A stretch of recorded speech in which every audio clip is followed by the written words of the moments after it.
and welcome to TYA, a talk show segment in which professionals in TYA, that's Theater for Young Audiences, join me in celebrating this wonderful field over some virtual tea. This is part of our month-long Playground Festival featuring brilliant new plays for young audiences and educational workshops, so check out our website and Facebook for more. My name is Gabriela, I use she, her pronouns, and I couldn't be more excited to introduce our very first TYA speaker today. This is the trailblazing playwright, director, and professor at the University of Michigan, Jose Casas.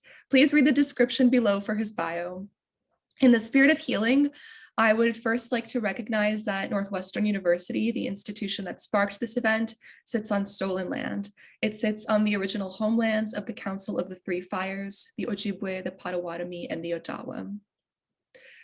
So let's get started. Jose, thank you so much for coming on today. Thank you, I appreciate it. Amazing. So I would love for us to start off with a fun little icebreaker question. Hearkening to this segment's title of TYA, I would like to begin by asking, what is your tea of choice? That's gonna be kind of funny because I hate tea with a passion. I just think tea is nasty. I am not a tea person, I'm sorry. That's so good. What do you like sip on then when you write? It might be like a 7-Up or orange juice. Orange juice probably is the preferred beverage. Yeah. I love it. I actually have a very strong adoration for like freshly squeezed lime juice, like limonade. I could dig that. Yeah, Latin America does it way better than the US, I have to say. I agree, 100%. Yeah.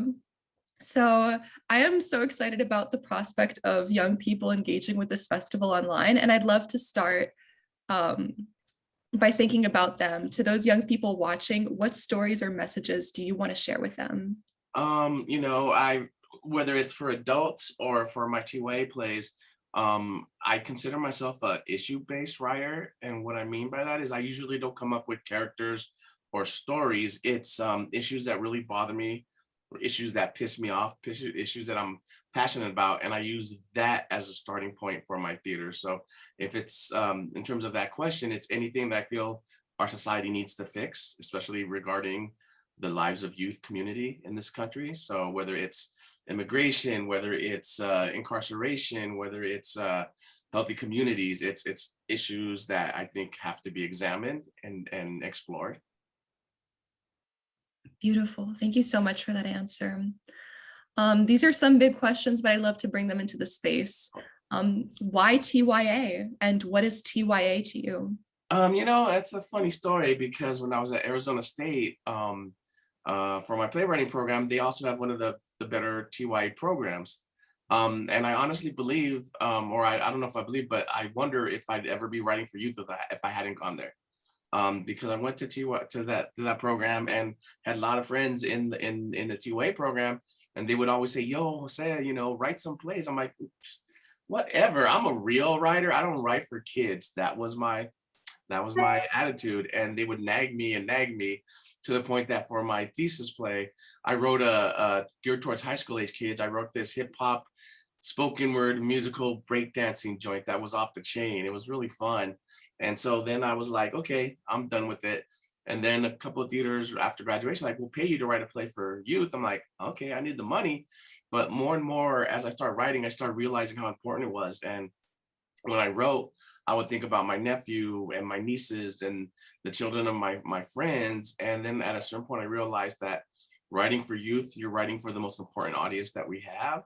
And so at that point, I kind of drank the Kool-Aid and dedicated my life. Like I said, I still write for adults, but giving a lot of effort and space to TYA, and it's evolved. So not only has it been an issue of writing for youth, fighting for diversity in the field, which is still lacking very much so, and not in a good way. And we have to hold these theaters and these universities accountable for the lack of diversity. Absolutely. There's a project that I'm very passionate about that you undertook, Palabras del Cielo. I'd love if you could talk a little bit about your process for that and how that came to be. Well, it didn't come from anything altruistic. It came from just like, yo, no one's doing my plays, no one's doing the plays of my friends. It's not being taught. This is bullshit. And I got really angry. And so I started coming up with this idea of creating a book anthology, but not just a collection of plays. I wanted it to also have scholarship as well. And I wanted it to be a resource. And I was talking to my publisher about it because I was going to try to get it through academic presses, which I don't think I would have. But I was talking to my publisher just, oh, this is my idea. And she said, do you mind if we publish it? I'm like, wait, really? I was just used to her, developing my plays. And so I did that. And like I said, I created this resource. And then towards the tail end, I asked one of my best friends and an amazing scholar and artist, Christina Marín, to join in and help me edit it. And so it really was about to do this resource. And it wasn't, oh, hey, we're part of this family. Like, no, you're not acknowledging us. You're not validating us. And that book really is the first real exploration of Latinx TYA. And I'm very proud of it. And now actually Christina and I are in the tail end of creating the second volume. We're almost done with the second volume of plays. And that one's solely about the playwrights. And now it's a little bit more about access because more than half of the plays are unpublished, which usually doesn't happen in anthologies. And it's a thing like, if you don't produce them, they don't get published. If they don't get published, theaters and teachers can't find these wonderful stories. So like I said, doing that. And I'm actually also at the beginning of a similar book for African-American TYA with another editor, Tiffany Trent out of the University of Chicago. And the sad thing is, like with the Latinx book, and this one, this is the first major exploration of African-American TYA. And I'm tired of it being the first of anything. We're in 2021, it shouldn't be. So if they do one that's Asian American, it'll be the first. If they do an indigenous one, it'll be the first. And it's just not acceptable. And so one of the things I've been really kind of hearkened and hopeful about is that BIPOC theater artists during the pandemic have really come out and said, we're not going to accept this anymore.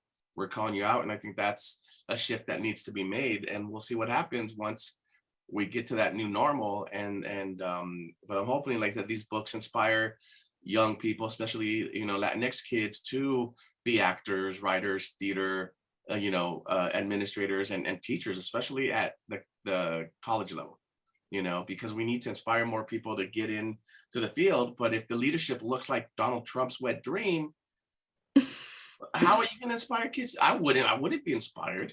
No. I'm like, why would I want to be a part of this when all the talking heads are white and don't look like me? And I don't see myself in front of that classroom or on that stage or in those books, And so, the field is saying one thing, but their actions are proving something else. And they're keeping the powers and the systems of oppression intact. Absolutely. Thank you so much for sharing that with me.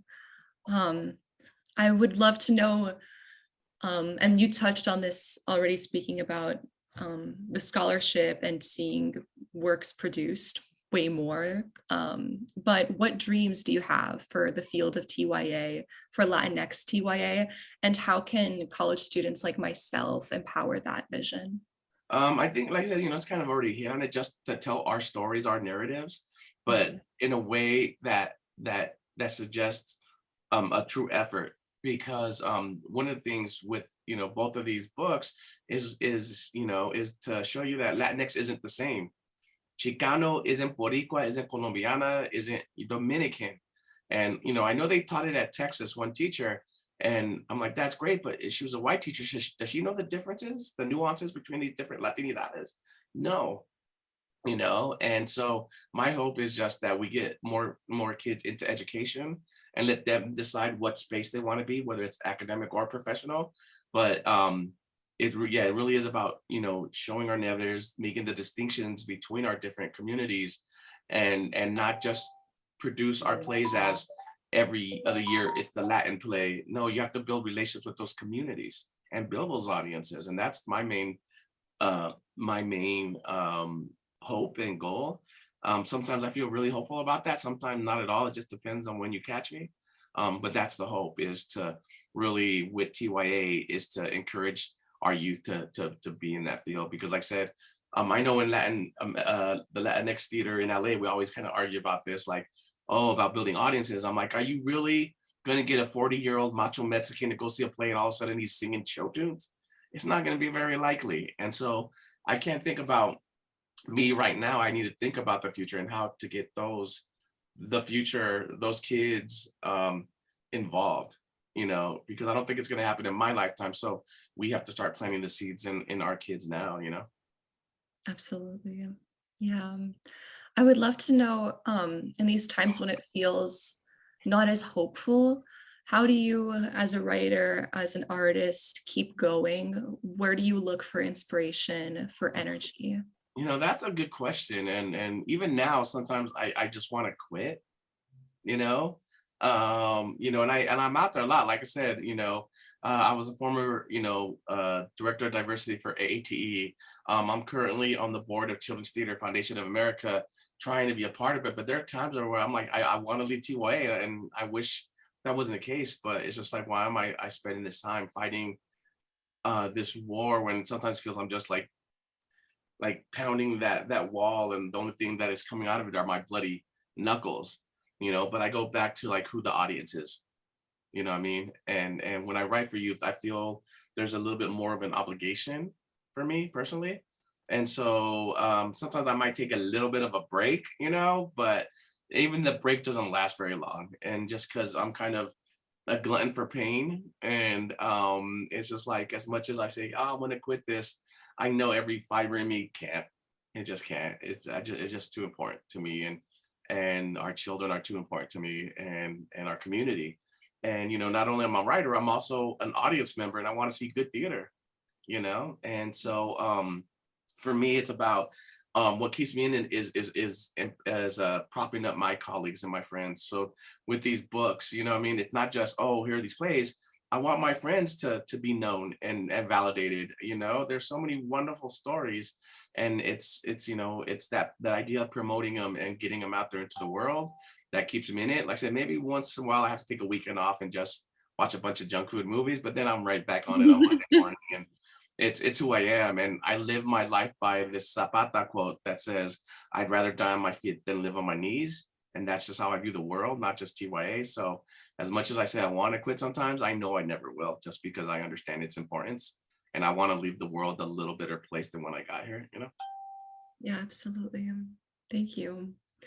What advice would you give to young people who are getting their start in playwriting, in TYA, and what would you recommend that they? Yeah, I recommend this. Like I said, it's funny, I'm teaching a TYA playwriting class right now, and these 4 students have never tried TYA, and it's been a wonderful, wonderful class.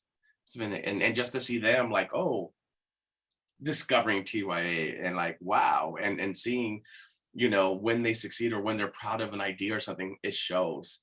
And them understanding that writing for youth isn't any different than writing for adults. And that's an issue too, whether you're a writer or an artist or a theater practitioner, that we're still fighting the stigma of it being children's theater. No, it's theater, and the work, like I said, for, when I'm writing, it should attract both adult and youth audiences. And I heard this quote once that said, if you write a story for youth that adults don't like, you've written a bad story. 100% correct. And I think in terms of that advice is for artists, especially TYA artists, to be your #1 advocate for your work. Be your #1 advocate for your work. Fight for your work, and hustle. It really is, you really have to hustle and take advantage of whatever opportunities you have. But there are going to be people tell you, oh, this is too Latino, or there's too much Spanish, or whatever. Fuck that. And I cuss a lot. My students will tell you, so I apologize in advance. Don't accept that. Like I said, one of the things I've encountered sometimes is with language and how I've used Spanish. And I'm like, I'm not going to apologize. And like some Latinx writers will do like glossaries. I'm like, I refuse to do a glossary, because if you're going to do this work, then you've got to do your homework. And in my America, people speak English, Chinese, Spanish, sign language. That's all America is. So by you saying, well, change, nah, I ain't going to do that. So be an advocate for your art, fight for your art, and fight together too. Find community. That's regardless of whether it's TYA or your Latinx, find that community that you really need to help up. I always believe it takes a village to raise a child, that quote. And it's a cliche, but it's a true cliche. And so find that community, be an advocate for your art, be chingon, chongona, you know what I mean? And, you know, because one of the things I love about my art is, you know, if we go back to Luis Valdez and Teatro Campesino in the 60s, this idea of rascuachi, and basically rascuachi is there's no literal translation, but it kind of means to be funky in what you do and that you create with whatever you have in front of you, whether it's $1 million budget or just a cup, you can create, and that should be your philosophy. So yeah. That's so beautiful. Absolutely. Going off of that wonderful idea, I would love to know if you had 3 props to create a show for your younger self, what would you use and what would be one line in that show? Do you say prompts or prop? Props, 3 props Okay. Oh, and one line that would be in it. One, yeah, I don't know if you can see like the back of my office. I'm not a grown-up. I'm a grown-ass kid. So there's like tons of toys in my office, and I'm a big kid. I first would be my whatever your favorite toy is, because I think as kids when we grow up, even as adults, like I said, I'm still stuck to them. I think that first toy or your favorite toy just was filled with so much imagination, you know, and created worlds, whether you were a superhero or a doctor or a lawyer. I think that first toy, whether it's a doll or a board game, whatever, I think that's the first time kids really use their imagination to think about the future. So your favorite toy. The second thing I think would be a book. You know, 'cause I think a book is just like with, you know, I think the book and this idea of learning is so important, and I think books also represent this idea that we never stop learning. And the minute you think, like as a teacher, if I feel like I know everything, then I'm a bad teacher. And if I go into a class every semester thinking I'm not going to learn anything, then I'm a bad teacher. And if I go into a play development or play rehearsal thinking I'm not going to learn from my director or from my actors or designers, then I'm a bad writer. So a book, the toy, and I think the last one, this is a good question. I like these. Like a small transistor radio.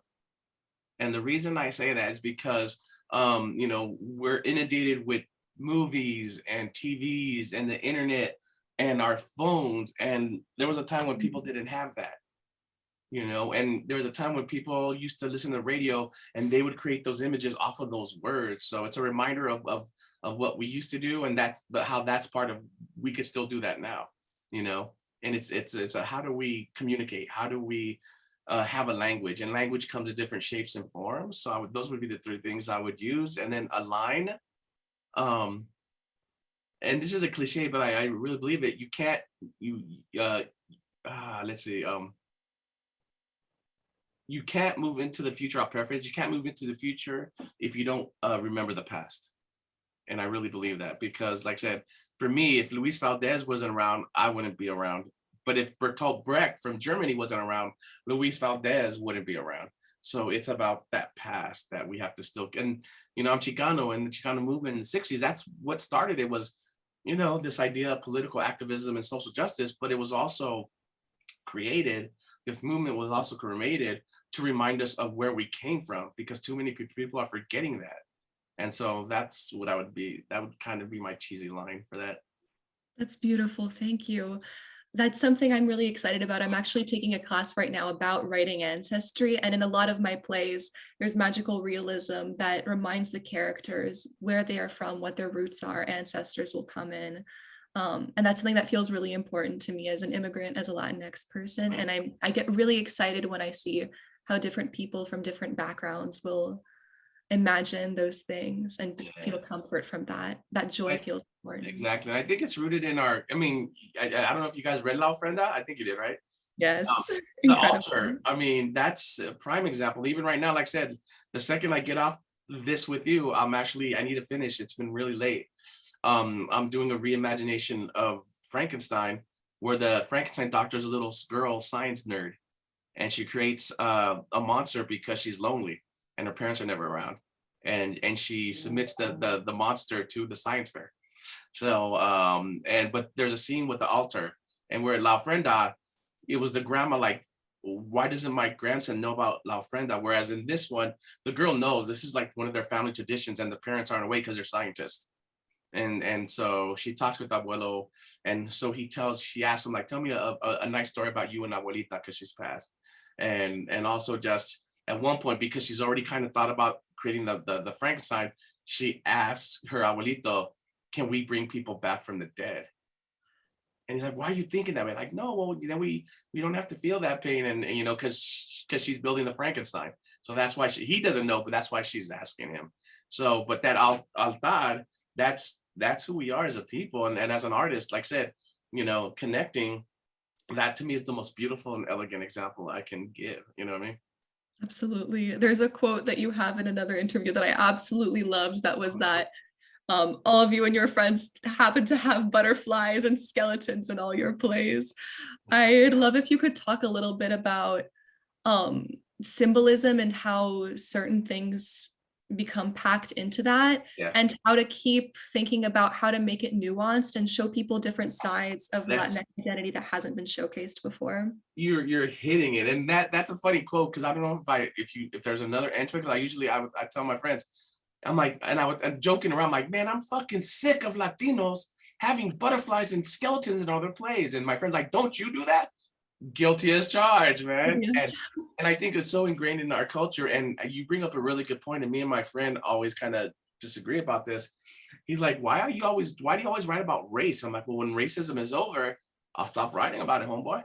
Yeah. And it really is, this goes to the craft of playwriting, because these stories and these imageries still exist, but how, as a writer, how as an artist, can you find ways to reintroduce that story that doesn't stop us from talking about it, but helps us talk about it through different perspectives? And that's the key.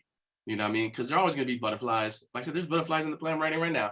You know what I mean? And it's how do we use those images and recontextualize them? That's really what we need to talk about. How do we recontextualize those images to gain new perspective into the arguments or the stories we're trying to tell? And that goes to craft. I really believe that. The better a writer you are, I think the better chance you have of being able to use those symbols in different ways, but just as effective. I love that. Absolutely. So I really hear your processes and your issue-based process. There's a project that you have that I was so floored by, which is the play Flint, and how you conducted so many interviews for that. And I would love to hear a little bit about more of your creative process and how you think about how to do things in the safest possible way for all the parties that become involved. You know, every time you do a play, you're kind of starting, it's like dating someone new. Every play is a different relationship, and the rules and the parameters are all different. And so it depends with each one. With Flint, that's the case, one of the cases of the work I do that's ethnodramatic / documentary theater. And ethnodramatic theater is a wide range. It could be just using the research to create something fictional. It could be a mix of both artistic license and real stuff. And with Flint, that's 100% verbatim. That's I did not add one word of my own to create that play. But even then I had to wait, because with a play like that, you're a journalist as well as a playwright. With a play like that, you have a great chance of doing more harm than you do good because of the subject matter. So for a play like that, I didn't even begin really writing it and doing the interviews for a year, because I just wanted to talk to people and build relationships and trust, especially with that play, since, you know, one person told me, we feel like we're guinea pigs, whether it's other artists or scientists or politicians or even like famous celebrities. They get here, then they leave, and we're still in the same situation. And so it took me a year just like that, just to build that trust and that relationship, and then really, you know, really kind of using their words to create this, but also checking myself on my intentionality. Like I said, I really didn't want to cause more damage. And when we did the play here, we also did a live stream to create more access. And then we took it and we did it in Flint. And when we did the talk back, it was amazing, because there are people said, we expected to hate this play. We expected not to hate this play. And they were like shocked. But it was such a wonderful experience they were like, oh, damn. And like, even, African-American people in the audience were like, we didn't know this was happening to our Latinx friends in the community, and all these discoveries within them. And so for me, it's about, like I said, just gaining, in terms of my docu kind of drama stuff, gaining trust, checking my intentionality, and really, making sure that the stories of these people were coming off authentic and real. Because I also have the responsibility in a play like that, where someone, let's say we talk 3 hours and I turn their monologue into 15 minutes, that's a lot. So I have to make sure that the stuff I keep isn't exaggerating what they said or isn't distorting what they said, that really captures the essence of what they're doing. And so really it's about building relationships and true partnerships with those communities. That's the number one thing. And with that specific type of work, I try to go to the community and do like workshops or readings. And if they like, oh, hell no, this isn't us, I re-examine what I'm doing and change, or I don't do it at all, because it's I don't want to exploit any community. And even for this play, I found out about it when I was applying to the job here in Michigan, and I got pissed. And then when I heard that, Latinx families weren't getting tested because they were afraid of weren't getting water because they were afraid of getting deported by ICE, I'm like, I have to. But at the same time, I'm like, only if I get the job at Michigan, because I don't want to come here for 2 weeks, then go back to Texas or California and write a play about them. That's, to me, that would be unethical. So I'm like, if I get the job, then I will do that play, because then I can invest the time in getting to know this community. And then I feel better about writing this play. I wouldn't have if I hadn't gotten the job here. Thank you so much for talking about that. That's definitely something I'm always wondering about, because I feel that I'm kind of issue-based as well. Of course, I'm young, so I don't have the practice that you do. So it is always a challenge to figure out, am I in the best position in my life right now with the resources I have to do good with this play or not? Yeah, exactly. And I think you have a lot of plays that deal with incredibly important and topics. I was wondering, do you tend to go play by play so that you can devote the time to each one, or have you been able to do more long-term and short-term projects? Right now, doing a combination of long-term and short-term projects, just because I have no choice. I'm literally working on 6 different plays right now, as well as 2 books. I'm an idiot. I'm just an idiot. It's just these opportunities keep coming up, and it's been difficult. And it's still a struggle for me to balance it. And then also for me, and this is something I've always struggled with, my mentor, Jose Gonzalez, who's one of my best friends, this dude is methodical. Every morning at 5, he's already fucking typing away. Oh and my gosh. yeah, and I'm the kind of guy who, and like I said, we're so close. He was the one who got me to theater. When I switched majors, I was a poli-sci major. I wanted to be a lawyer. And I decided to be a drama major, never seen a play. And then I reached out to people, and this is what, 1991. So, and then Jose, I sent a bunch of letters and he responded, and we've been stuck together ever since, you know what I mean? And, but he's methodical. Me, I'm very emotional. So there'll be times where I won't write for months. And then like this weekend, I'll be up not getting any sleep all weekend, and everything will come out, which when I was younger, I could deal with. Now that I'm older, not so much. So it's always for me that practice of how do I balance, and I'm not the best example of it. And sometimes I feel really guilty being a teacher, because I tell my students, you need this script, do here, when I know I probably wouldn't, be like that. But with it, for me right now, it's just how do I balance them, because they're all really important stories. Yeah. And my friend jokes around. She's like, "Why do you make plays that make people cry?" And the truth is, like a lot of these plays make me cry when I'm writing them. I mean, one of them, I just finished the first scene, and I've sent it to this competition called Reimagine, where in TYA,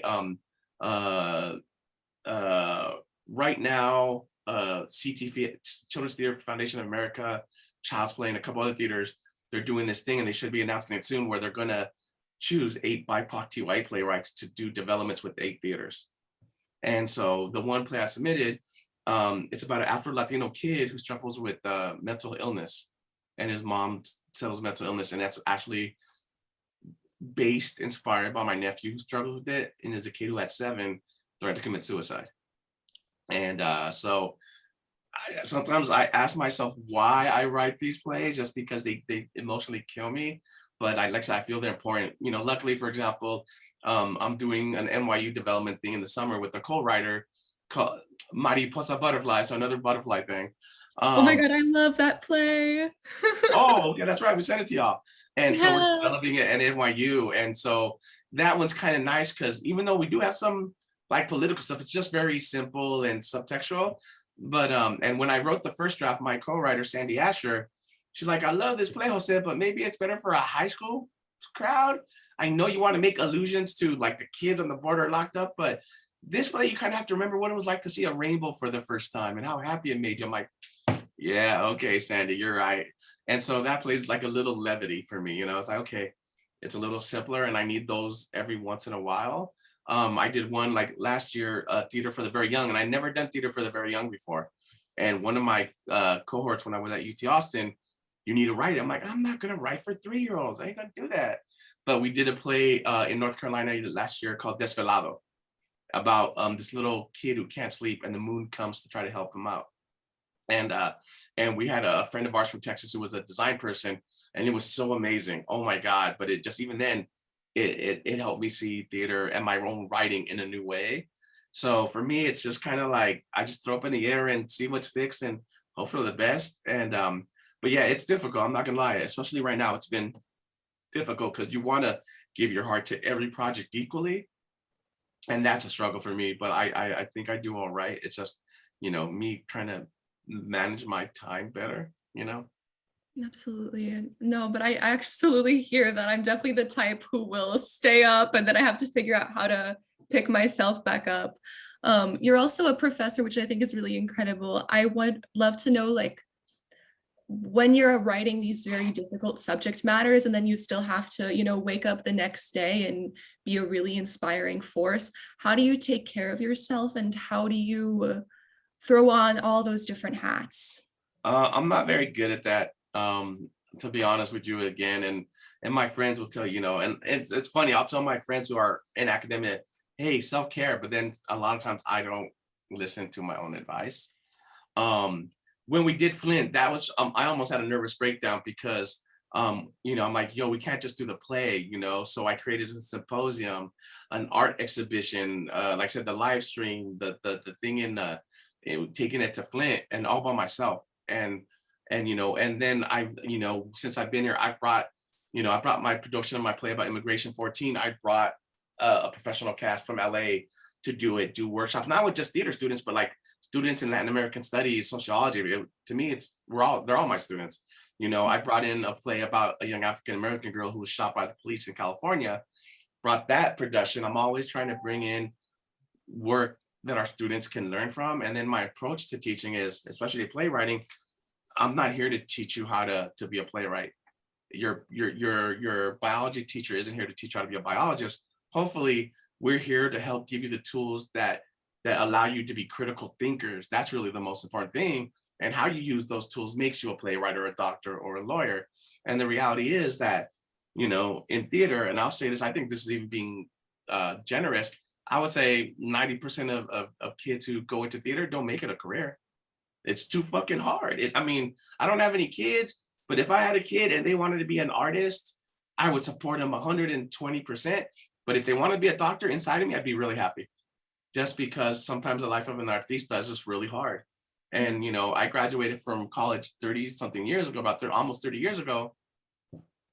And out of those 30 years, I probably lived under the poverty line 20 of those years, crashing on friends' sofas, this and that. It's a hard life. And even when I told my parents I was going to switch, they were not happy. It wasn't that they were like, oh, what you're doing is stupid. It's like, I didn't come under that fence under the guise of night for you to suffer. That's not why I came here. We wanted you to succeed. And it's been hard. And so we want to give the tools for students to succeed in whatever path they choose. Hopefully they do theater. That's why they're here. But if they don't, we want to make sure that they're still happy in their lives and they're fulfilled. And like one of my students, he just sent me an email. One of my past students, he was a musical theater kid, and for some reason, musical theater kids are doing really good in my writing classes. and a young African-American queer kid, and great, when he was here, he never really had a starring role. I mean, we're the #1 musical theater program in the country. And so he went out and, he was struggling, he was doing more writing, but he just wasn't happy. And he tells me, hey, Jose, I want to start applying to law schools. Will you help me out? I'm like, I will. And so, he got into Michigan, he got into Berkeley, but then a couple of weeks ago, he emails me, he's like, dude, I need to tell you first, even before my family, dude. And just because you were so helpful, I just got into Harvard Law. And so, Oh, like I said, 2 years ago, he was a musical theater student. Now he's going to go to Harvard Law. And hopefully that'll be his right path. But he needed those tools to get into Harvard Law. You know what I mean? So for me, it's knowing that I'm here to serve the students. And too many times you see artists in academic fields who are teaching just so they can do their art. Like, oh, okay, if I teach, then I can do my theater. I'm like, I'm not like that. I'm like, when I get that check every month from the University of Michigan, that 50% of me is obligated to be the best teacher I can be, and so that's the attitude I take. And education has always been important to me. And there's times, and even now, and who knows what the future has, where I want to give back more to screenplays and TV, because I have a couple of friends who are in TV, and one of them is my best friend, one of my best friends, and when we get together, I make her pay for dinner. I'm like, no, TV money, you're paying for dinner, not me. And I see that, I'm like, and it's more money, a lot more money. I'm like, man, even though I'm teaching here, I don't got no money in the bank and I don't got no savings, but every time I think I want to go to TV, the kids bring me back, you know what I mean? It's like, damn, man, why do I gotta love teaching so much? So, yeah, and I think, that's why I think TYA fits into me as well, as that same attitude is making sure the kids are all right. So, and I take that attitude with me in the class, and so when they succeed, it just makes me happy, and when they make discoveries, it makes me happy. And so, yeah, and I remember the professors like Jose Cruz, another professor, Arturo Aldama, when I was at Arizona State, the professors who literally talked me off the ledge from quitting, and multiple times. Even when I was getting my playwriting degree, I wanted to quit, and for those few Latinx professors who had my back and made sure I didn't quit, they were great. And even to this day, if I need something, they'll drop whatever they're doing 30 years later. And I tell, with Jose, he never lets me pay for a meal, never. And he's like, I'm like, dude, I got a job, yeah, but you got student loans, that's it. And he never, if it's his birthday, that's probably the one time he lets me pay. It's his birthday, and that's it. And I'm like, dude, how many meals have you paid for me, man? He's like, dude, the way you pay me back is that you never let your students pick up the check. And I do that. Like I said, I don't know how much money I spent on meals and pizza slices and coffee for my kids. And like, yo, you ain't touching this. And my philosophy is that when our semester is over, we're not over. I'm your teacher forever. So that link is there forever. So whenever you need anything, regardless, I don't care if it's 30 years from now, if I'm still alive, ask me, you know what I mean? So it's about being a teacher, but also creating that bond. And I think mentorship is what our kids need so much. And I think TYA, that's why I fight for diversity, because we not only have to be leaders, but we have to be mentors, and we're not doing a good job of it, because like I said, because those systems of oppression are still intact and we need to break them. But, and that's why I don't use the word allies anymore. I fucking hate that word. I'm like, you're either an accomplice or you're nothing. You know what I mean? Because accomplices are there with you, trying to make that change happen. Alliances are like cheerleaders. I don't need no cheerleader in my life. I need an accomplice.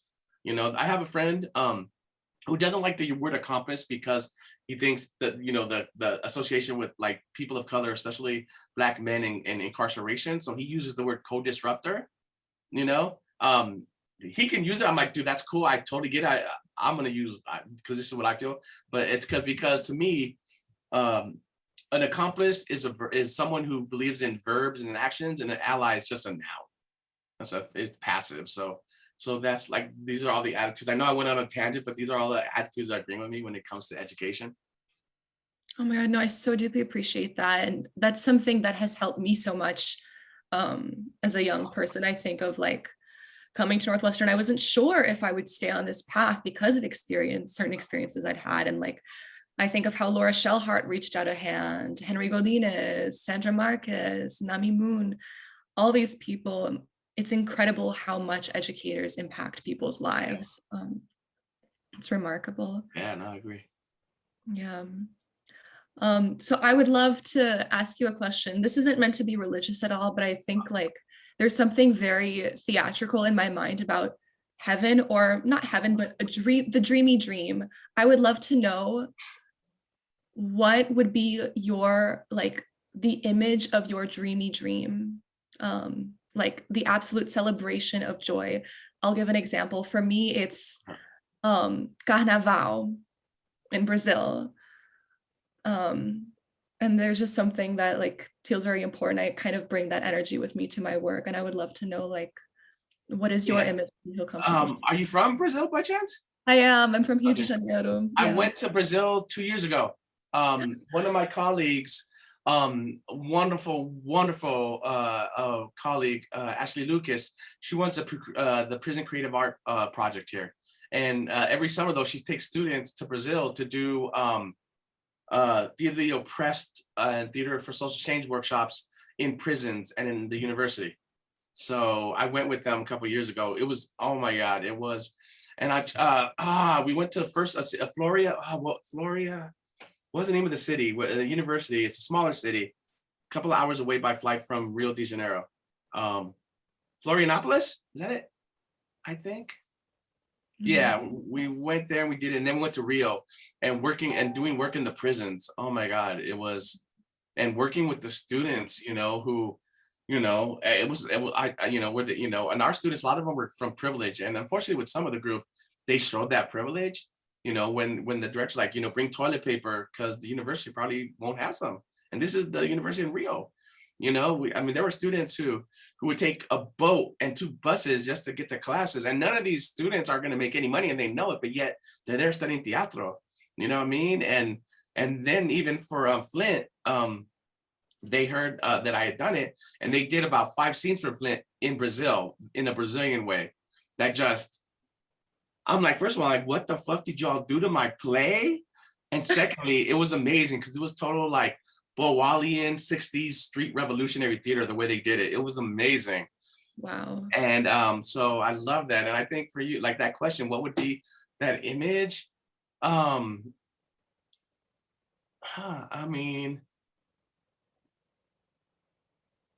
would think it would be, let's see, that's a good one. That's a good one because there's so many different images. I would think it would be that quinceañera that was off the chain. You know what I mean?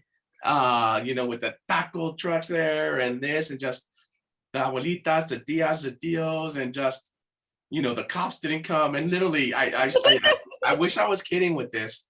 I want to be the first person in my family who gets married and the cops don't come to the reception and bust it up. I wish I could be saying I was kidding, but I'm not. And but just the idea of the, like I said, the quinceañera from that most chingona, the DJ is kicking and everyone is there, and it's, about ushering in this young girl into to adulthood, but it's just really about community. And what I like about my history is that our community and our people are all about ritual, and theater is the ultimate ritual in my mind. That's what it is. And theater to me is a ritual and discoveries. And so, like I said, that badass chingona quinceañera would probably be that image, That makes me feel so emotional. I love that so much. So I have one more fun question to link us to the play festival. So we're really excited about this play. On April 17th, Sam Hamashima's new play, Show You Tell, will premiere. In this piece, a young boy named has to make a difficult choice to stick out or fit in through their choice of food. I would love to know what food reminds you of home or connects you to your roots. Yeah, I know about this play very well. He's one of my ex-students. And Sam, actually, I don't know if it's still, what? They're incredible. I'm just floored by their work. Yeah, and I encouraged Lexington's Theater, Children's Theater of Louisville, because they were looking for an Asian writer, and I encouraged Sam, and I think this is the one he wrote initially for Lexington. I don't know if they're still doing it, but I'm glad he's doing it there. And because, he would tell, like, Jose, what do you think about this idea about food? And, oh, I love it, Sam, it's great. And Oh, it's that question is 100% super fucking easy, and that's my mom's tamales. That there's not everyone who knows me knows that it's my mom's tamales because they're the best in the world. I don't care who says anything, but like I said, they taste great, but it's just when I think of my mom's tamales, I think of my mom, I think of my familia, I think of Christmas, I think of LA where I'm from, and yeah, and I use it in a lot of plays, so you know what I mean. And so yeah, tamales, like even like I said, Khalifa steals one of the tamales from the altar in La Ofrenda. So yeah, my mom's tamales without a doubt. That's the easiest answer. That's the yeah, so easy. I love it so much. Thank you so much for joining me. And to all those watching, please check out our Facebook and website to keep on this wonderful TYA celebration that is Playground. Jose, thank you so much for all you have Thank given you for the us invitation. today. I appreciate it. Amazing. Bye, everyone. See you for the next TYA.